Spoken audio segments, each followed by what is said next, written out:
After a year on the road, I thought I'd get tired of traveling. The endless clatter of railways, highways, and everything in between. But as my train pulled into the station at Bellariva, I felt every bit as excited as the first day of my journey. A whole year. It felt like a lifetime. The places I'd seen, the people I'd met, of course, the forgotten treasures I'd given a new lease of life along the way. I'm a restorer by trade. Bringing our most beloved possessions back to life is what I love to do. I'd been traveling for months, working my way from one town to the next, fixing everything from family heirlooms to VCRs. Bellariva was my chance to take a break. Unfortunately, that would have to wait until after I'd unpacked.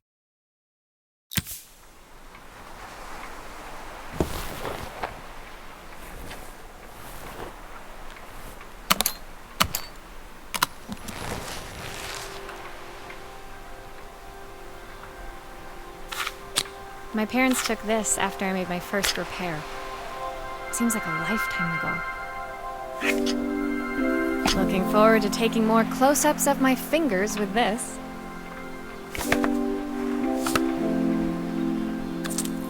I saw a guitarist wearing these at a show once.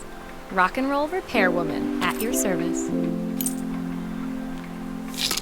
I picked up these sunglasses on my last stop. Hopefully I'm cool enough to pull them off. My favorite overalls. These will never go out of style. Who doesn't love a scrunchie? Practical and stylish.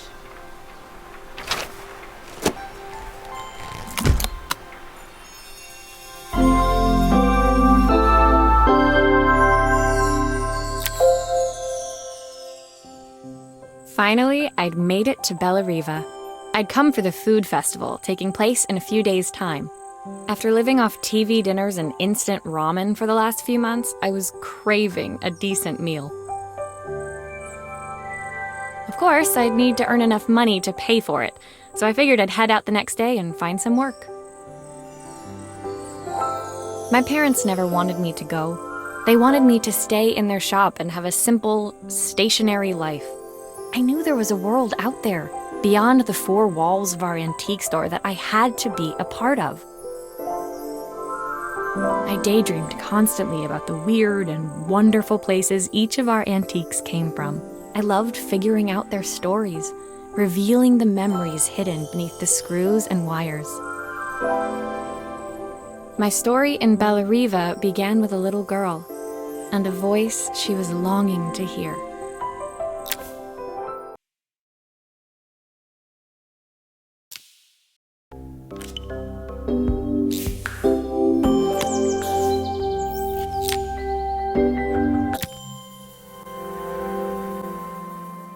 It was my first morning in Bellariva, and I couldn't wait to leave my hotel and explore. It was a quiet town, its streets and alleyways basking peacefully in the hot morning sun. In the main square, meanwhile, preparations were underway for the festival in a few days' time. As I handed out my flyers, I wondered what the people of Bellariva would need me to fix. So far, everything here seemed perfect. I was starting to worry I'd made a mistake when I felt someone tapping me on the back. Hi, I'm Izzy. Do you know how to fix things? It was a little girl, maybe 7 years old, who must have gotten hold of one of my flyers. She rummaged around in her backpack until she hauled out a battered red cassette deck. My tape is broken and I can't make it work anymore. I tried to fix it myself, but there's this metal thing in the way. Can you try?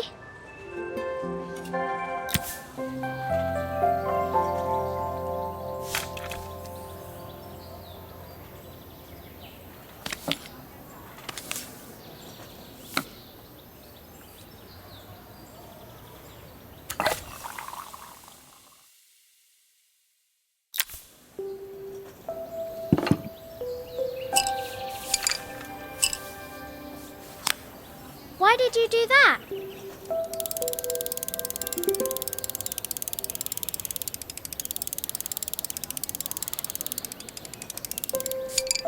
How did you do that? I didn't see.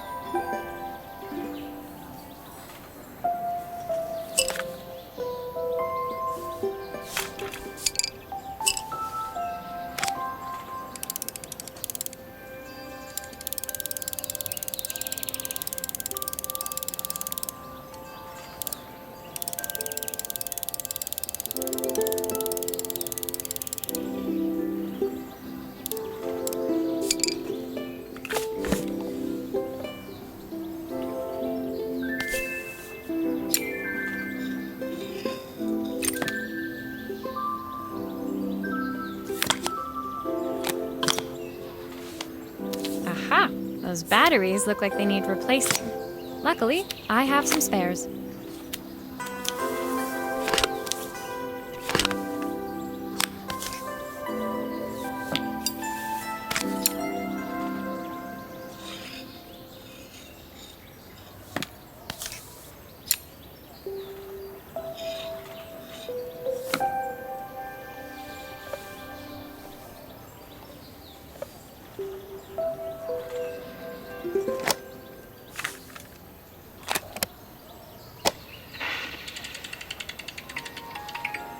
Will you dream a dream for me?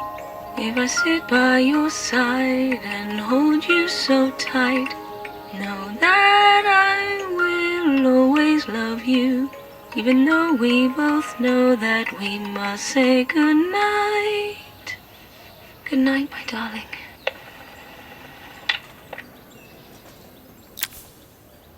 When it finished, Izzy picked up the tape deck and tucked it carefully into her backpack. Thanks, Maria. You're the best person at fixing things ever. No problem. Who was that singing? They're very good. It's my mum. She's not here anymore. Izzy trailed off. It was the kind of silence a cassette tape would never be enough to fill. When Izzy's friends called for her, she dug deep into her pockets, looking for something to pay me with. Eventually, she produced a grand total of a stick of gum, 3 mismatched buttons, and a yo-yo. I usually preferred a check, but Izzy looked so serious, I wrote out a full receipt. She seemed like a happy kid, but beneath it all, part of her life had been shattered. Part I wouldn't be able to fix.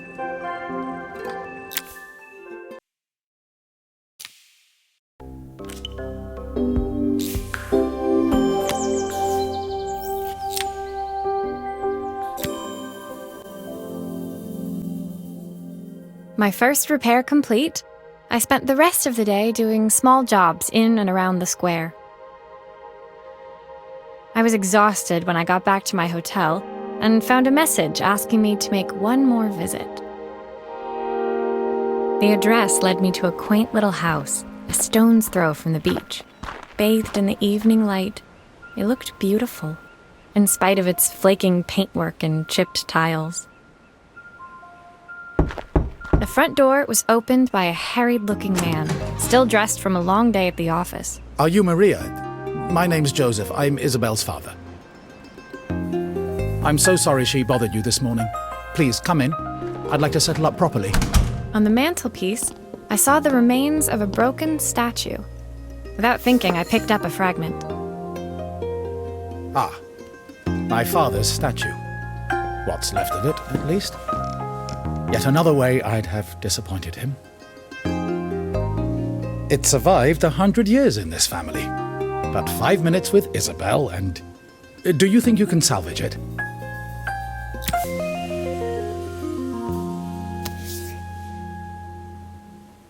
Will you be able to see the glue afterwards? I don't want people seeing the cracks.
Is this glue really strong enough to hold everything together?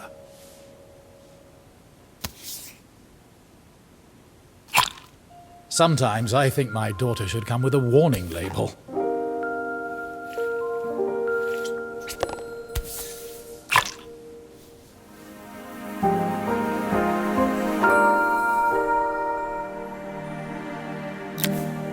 Thank you, Maria. It looks as perfect as it ever did. My father wanted me to make something of myself. He didn't have time for anything less. As Joseph put the statue back on the shelf, it nudged against the family portrait stood proudly next to it. So he was Bellariva's mayor. And that was Izzy's mom. They must both miss her so much. Sorry, I'm a little tired. I've been working late getting things sorted for the festival. There's only a few days to go.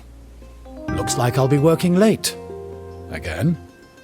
When I told my parents I wanted to leave, they always found an excuse to be busy, to avoid talking about it. I guess keeping themselves occupied was their way of pretending it wasn't happening. Joseph's work must have been taking up so much of his time. But maybe that was what he wanted. I just hoped he was finding enough time for Izzy, too.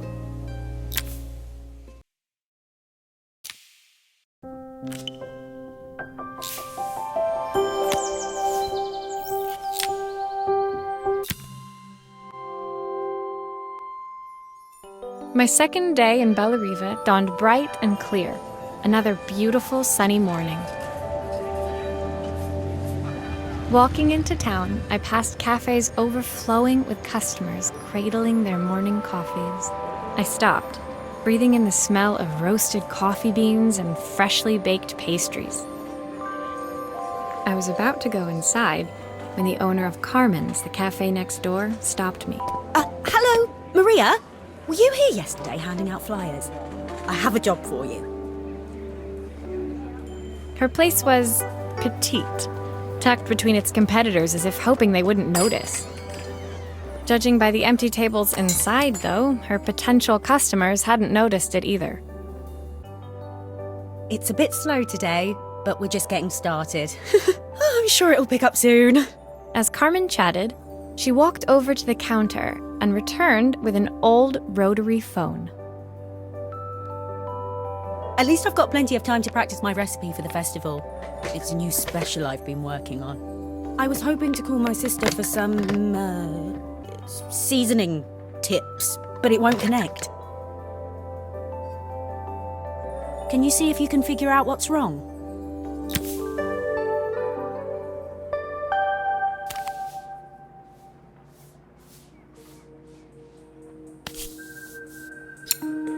Obviously, we'd normally be much busier than this.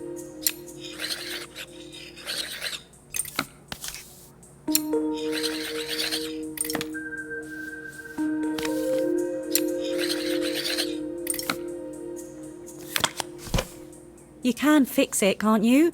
I can't afford to replace it.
Looks like this new circuit board is all hooked up.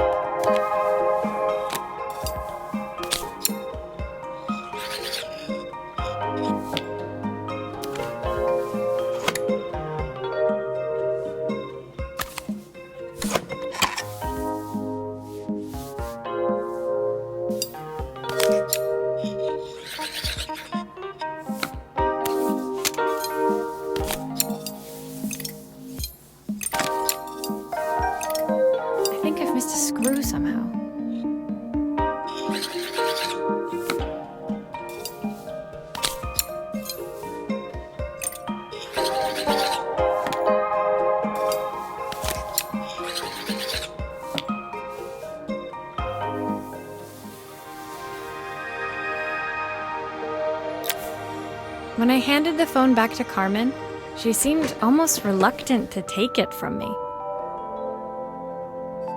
So it's all working now, is it? I don't have to leave it to dry or let it cool down? Nope, it's ready to go. It'll be ringing off the hook in no time. That's if I can pay my phone bill, anyway.